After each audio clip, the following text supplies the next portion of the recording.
Hi, this is Jimmy Brown with Guitar World's AcousticNation.com, and I'm joined today by the one and only Jason Mraz. Welcome, Jason. Thank you very much. How you doing? It's good to be here. Jason has a new album out entitled Yes, comes out July 15th, and it sounds great from what I've heard so far. Oh, cool. You know, I'm sure the rest of it is very cool too. Thanks. The songs I've heard, they sound very optimistic. You know, is life like moving in a good direction for you these days? Absolutely, it is. And even if it weren't, I would choose to have an optimistic outlook on that, just because I know that, you know, the future is how I set it up. Right. You know, the future is based on how I set it up in the present moment. Mm-hmm. So I'm always trying to be optimistic for that. Right on. You've won, you know, numerous accolades and awards for your past albums. What was your goal with Yes? Oh, my goal with Yes. Well, my goal with any album was really like, let's get it done. Let's make it, you know. And let's also infuse some hope, some optimism, some messages that will light up our spirits and heal parts of us that might need healing. Give us things to sing about that might affirm something in the world that could connect us deeper to our spirit. Yeah. So those are, I try to do that in all my songwriting, and it's not, and I don't do it to try to force it in, thinking that I think this is what the world needs. Right. I do it because it's what I need. Yeah. You know, if I'm going to sing a song, I want it to light my spirit ablaze. You know, I want to feel elated when I sing it, and so that's always the goal. And then when creating an album, I want to make sure that I've got, you know, 10 to 15 songs that all do that for me. You know, that matter, songs that matter to me. Excellent.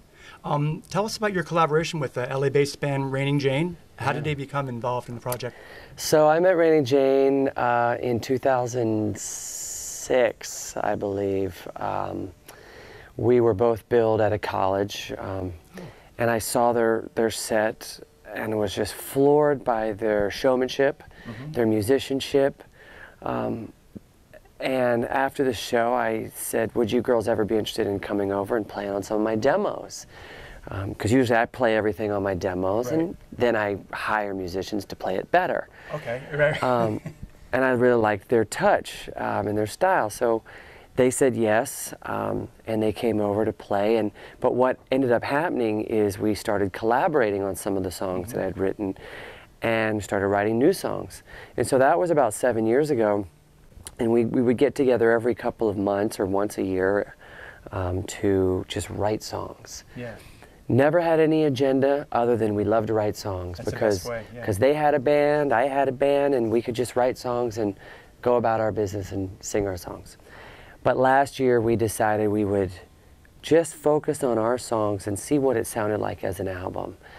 And what emerged was Yes. And we call it Yes because if they hadn't said yes to my invitation, we wouldn't be here today. Oh, okay. If the label hadn't said yes to this idea, we wouldn't be here today.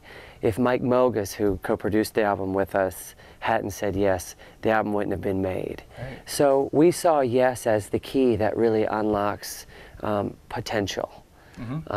And it's really the key to creativity. Yeah. Because creativity doesn't happen if you say no. Right. If you're improvising in a conversation, if someone says no, the scene's over. Right. You know, but the more we say yes. Concept, powerful word. Exactly. Excellent. We're going to be showcasing your songs Hello and Love Someone on AcousticNation.com. Can you tell us the story behind those songs? Sure. Love Someone was actually written in Louisa, Virginia, at a friend of ours' studio. Chris Coip has a fantastic studio in an old barn. And he lives on a farm. He's got goats and chickens and things. And we'd been in the studio for a couple of days, and nothing was really coming to us that we were excited about. So we said, let's get out. Let's just change the environment. You know, it's a nice day. Everyone grab an instrument and let's go for a walk. So we all put on acoustic guitars, and our percussionist grabbed some of his baby toys and anything that she could bang on. And we took a walk, and we brought the goats with us.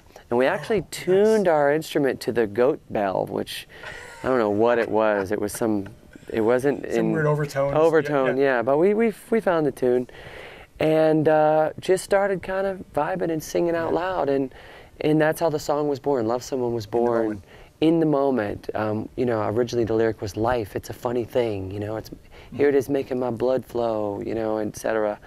And I like that. the more we ranted on it and just chanted on it, it kind of grew into this song about how love is a funny thing that when we give it away, it always comes back to us. Yeah. You know, like how unique. Like lighting candles off each other. Yeah, exactly. Yeah. And then Hello was written in my studio in Virginia. I have a very similar style studio that's on a farm and quite removed. And one of the gals in Raining Jane was just kind of strumming on this nice little uplifting progression that I immediately reacted to and could hear a rhythm, a cadence to. And I went outside to get some air and perhaps tinkle on a tree. When the idea came to me, you know, I was just being able to see at this great distance through the grove of avocado trees where I live. And these lyrics started coming to me about waking up in the morning, how I fall out of bed before my alarm went off, and it was early enough that you could still see a star in the sky, and I just ran inside and just started writing it down. And the song was written very, very quickly. We wrote, best ones usually come like that. Yeah, we wrote 5 songs in a very short session in October of 2012. And Hello was one of those songs. And that was actually the first session that Raining Jane and I did that we said, wow, if we keep this up, we might be able to create an album someday. Onto something. Yeah. Yeah, that was great. You're just feeding off the vibe. Oh, that's great.